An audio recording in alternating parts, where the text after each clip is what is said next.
Hello and welcome back to the channel. My name is Adrian Rogers from the Teacher Trainers. If you're teaching teenagers and you're looking for some fun activities, today I'm bringing you 5 that you can try in your next lesson to ensure that your students are practicing different skills in English while having fun in your lesson. Let's get started. So before we start with these activities, I would like to mention that they all follow the same criteria. Number 1, they are all suitable for teenagers. Number 2, they can be adapted to any level, low-level teenagers, high-level teenagers. Number 3, they require very little to no preparation at all. And number 4, when your students do these activities, they will be practicing more than one skill in English. If it sounds good, let's get started. So, starting at numero 1, we have the activity Pictionary, and this activity is used for practicing speaking, listening, vocabulary, and why not, drawing skills.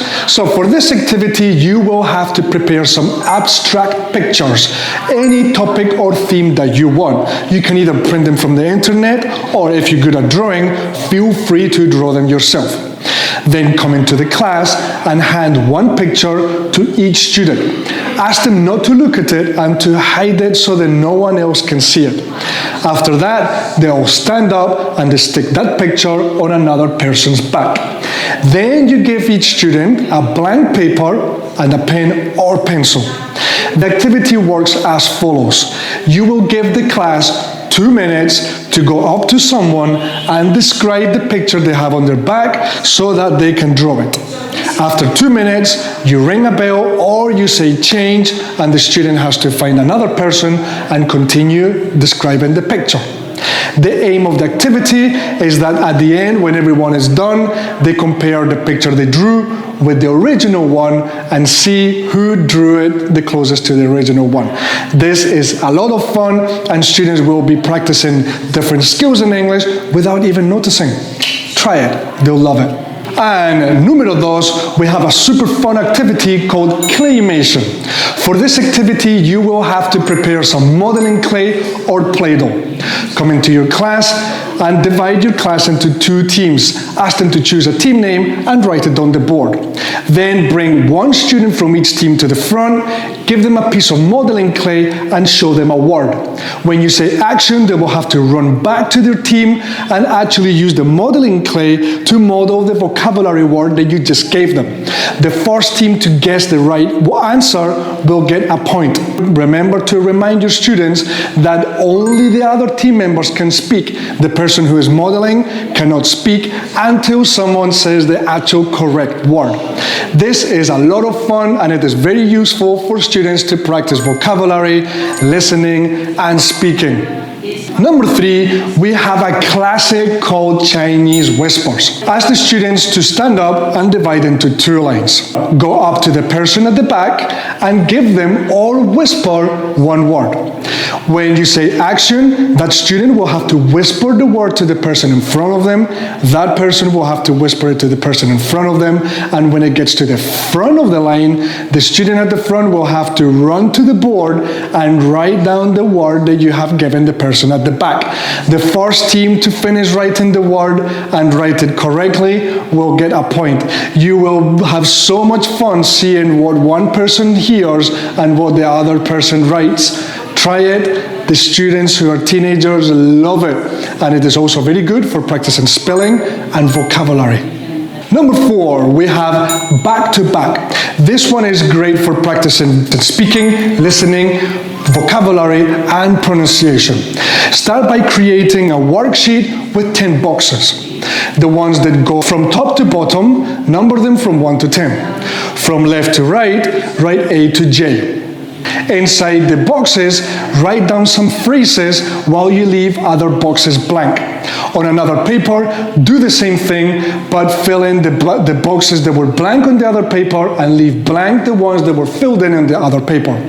Name them A and B. Go into your class and ask your students to stand up, divide into 2 lines, and stand back to back with someone. One line will have worksheet A. One line will have worksheet B. Their job is to find out what information is missing on their paper by asking the person behind them. How will they ask? They will say, hey, what is 1D? What is 3J? And making sure that they fill in the boxes that are blank while providing the information that the person behind them don't have. It's a super cool activity. You can customize it with any phrases that you feel are suitable for your class, and students will be practicing pronunciation, listening, and speaking, and of course, vocabulary. Number 5 and last, we have mystery story. This one works every single time. Ask your students to sit in a circle and give them a blank piece of paper. Ask them to write down from top to bottom on the left of the paper the following: who, what, when, where, and why. And then ask them to think of someone that they all know, a famous singer, a politician, or any celebrity, and write it down next to who. When they're finished, ask them to fold it so that no one can see the name that they have written, and ask them to pass the paper to the person on the right. Then, when they get to what, ask them to write down something that they think that person was doing. Of course, they don't know who they're writing the action for. For example, was walking the dog in the park, was swimming in the beach. After that, they fold the paper so that no one can see it, and they continue passing it to the right. Then when they get to when, you ask them to write down a time in the past. For example, yesterday, 2 years ago, last night, and when they're finished, they fold it and continue passing it to the right. When they get to where, you ask them to write down a place in the classroom, at home, on the moon, wherever they want. They fold it so that no one can see it, and they pass it to the right. When they get to why, they have to write down a reason why they think that person did what they did. For example, because he was very stressed and wanted to have fun. Because he was very hungry and didn't know what to eat. After that, they all open their stories and they take turns reading the full story written by different people in the class. Everyone will have a blast reading the stories. This activity is great for practicing spelling, reading, listening, and a little bit of speaking. Try it, it's a hit. And that is the end.